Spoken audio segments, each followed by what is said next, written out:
Thank you all for being here. Oh, thanks for having us. The movie is so much fun.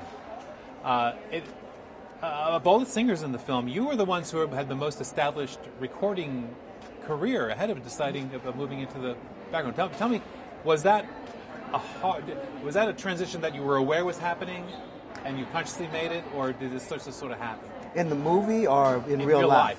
In real life, we just sort of put our nose to the grindstone and just pressed ahead the whole time. And as we still are.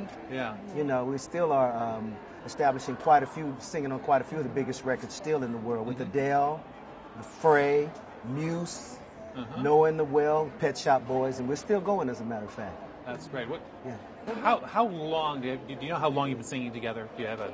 Well, we're a family. Right. So we've been singing together all of our lives, really. I mean, I used to sing with my sister, and I could tell you the song we used to sing all the time.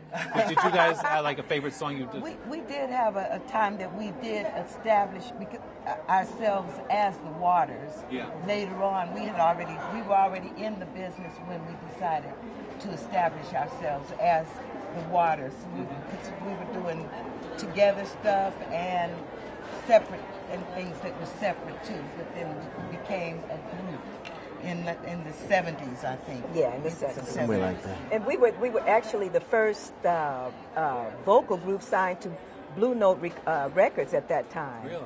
And the reason that happened is because we were doing a lot of jazz artists and things, and so they said, okay, well, come on over and join the stables. Join us, you know. Yeah. So well, our producer was doing yes. So he's the one that brought us in. How often from the beginning, how often do you work? The movie seems to indicate like the phone calls that come in the middle of the night, and off you go. You know what? In the old days, as we call them, they used to come, you know, in the middle of the night, say, can you get here for right now or something like that. But now we have a little bit more time. Sometimes we get a day in advance. Can you come to work tomorrow? And sometimes it might be a week.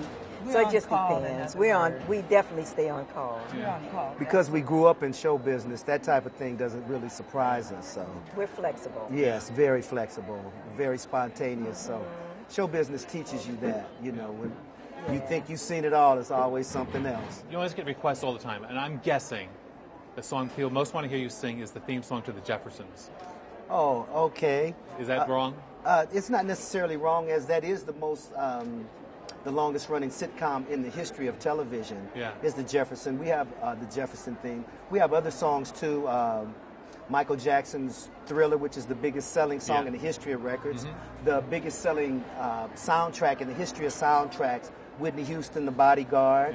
The most played record in the history of radio, which is the Righteous Brothers, You Lost That Love and Feeling. You're which, on Yes. I went to a session with them, and Phil Spector. Spector just said, well, can you sing? And I said, yeah, and got up.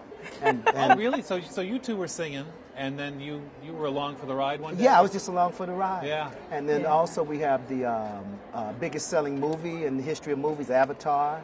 I and saw things this like in that. the film. You're on the soundtrack of Avatar. Yeah. Yeah. We do a lot of Well, you have to explain now soundtracks. for the purpose of the interview. What is it that you do in Avatar? Because it was a futuristic type of movie, they couldn't have regular sparrows and things like that from today's world. Yeah. So it just did something to give them the type of sounds and stuff that they needed to depict that time and era. So animal sounds and bird sounds. Animal sound, and bird things. sound, when the warrior started and you're getting into the warrior attitudes. We've been the wind. We've been The wind. I mean, Yeah. Well, Sound effects. Sound effects. That's fascinating because if you think about background singers, and that's amazing enough, but also Yes. the diversity of your voices, the things that you are called upon to do.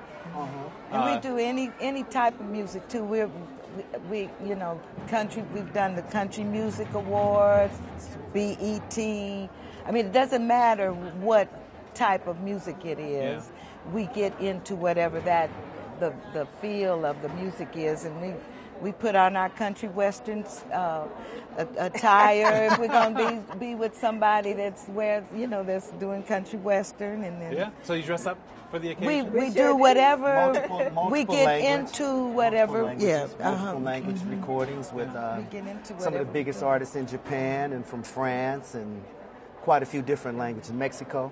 It's a great career, isn't it? It's a wonderful. It's a beautiful world. We've been very blessed. And to answer a question that you asked a while ago, we did know that we do a little bit. We expanded a little bit more than the stage, or a little bit more than the studio.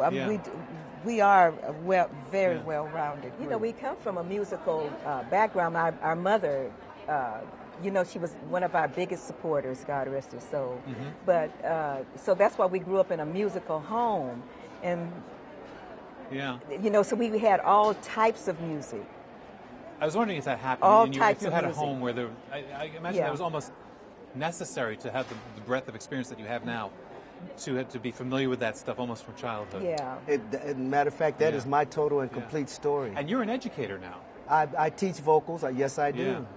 Is that something you impress upon your students, that they need to expand their...